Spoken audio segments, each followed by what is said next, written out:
Capturing and sustaining a 3 or 4-year-old's attention can sometimes be a challenge.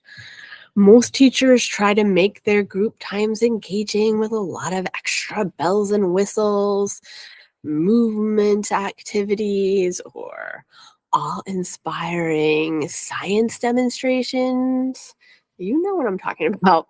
Baking soda and vinegar, exploding volcanoes, or dancing rice.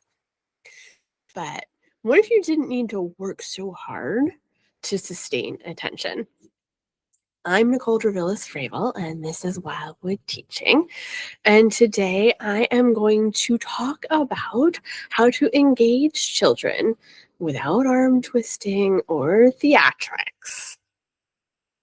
The trick is to focus on something that already has the child's interest. You really don't need a lot of bells and whistles at this age if you are capturing their interests in a responsive way. And for this, we are going to spend the next few weeks talking about schemas. So, what is a schema? Basically, schematic play is just repetitive behavior that shows the ideas a child is working through as they're playing. So, for example, ever had a child like repeatedly throw something in the air and just watch it fall? Well, they are working out physics, right? Gravity, force, momentum. So wouldn't it be great if instead of looking at this behavior as just a way to expend energy and telling a child, wait till we get outside, wait till it's playtime, you could actually harness this interest by taking them outside and providing a bunch of different balls, vocabulary around what they're doing, perhaps a way to draw or record their ideas. Got a child who keeps shoving all of the school's toys in their pockets? This is not their attempt to steal things from the classroom. This is transporting schema. Now, again, wouldn't it be great if you were outside and you could harness that zeal to transport something from one place to another for a purpose? Maybe you have a wheelbarrow.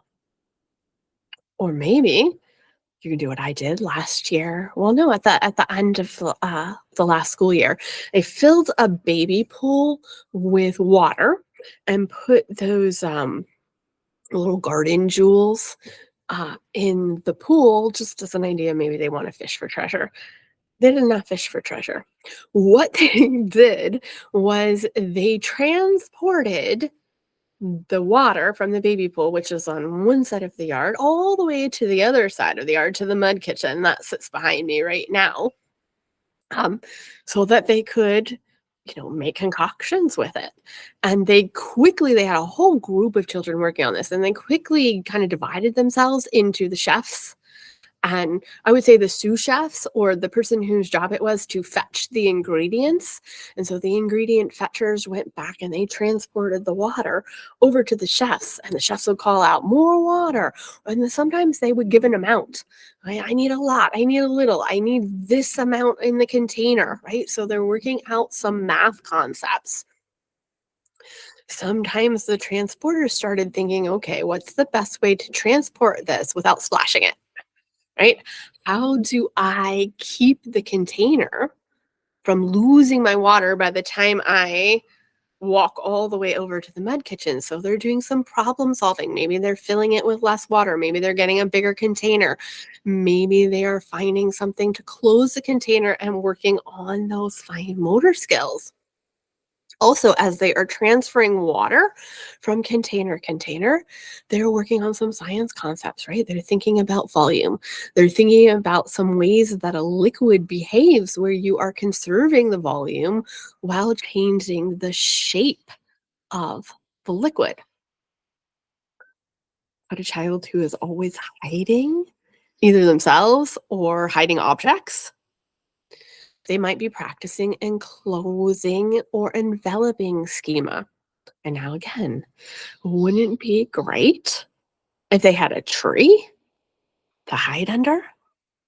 Or even better, build a lean-to next to. So, what if you had space outdoors for a large scale building where the children could work out engineering concepts while creating a perfect hideaway, while they could talk to each other and use their own negotiating skills and vocabulary for, okay, this is what I want it to look like, or we need to put this stick here, or let's try something different. So, I really don't think at this age preschoolers don't need a lot of bells and whistles. Everything is new to them. Everything is interesting. They are working out a lot of new concepts in their heads. So instead of trying to capture a child's interest by bringing in the most exciting things you can think of, take a step back. Observe what the child is already interested in through what schema they are exhibiting, and then provide the materials and, more importantly, the space and time for children to go further with their explorations. So, over the next few weeks, our weekly videos are going to focus on schemas. I'm going to break them down like a few schemas at a time. So, we'll talk about how to recognize them, what children are learning from them, and how you can use nature and the outdoors to make the most of their explorations. In the meantime, be sure to download my schema guide here. Um, and then next week, we'll be focusing first on positioning, connecting, and trajectory schemas. I will see you there.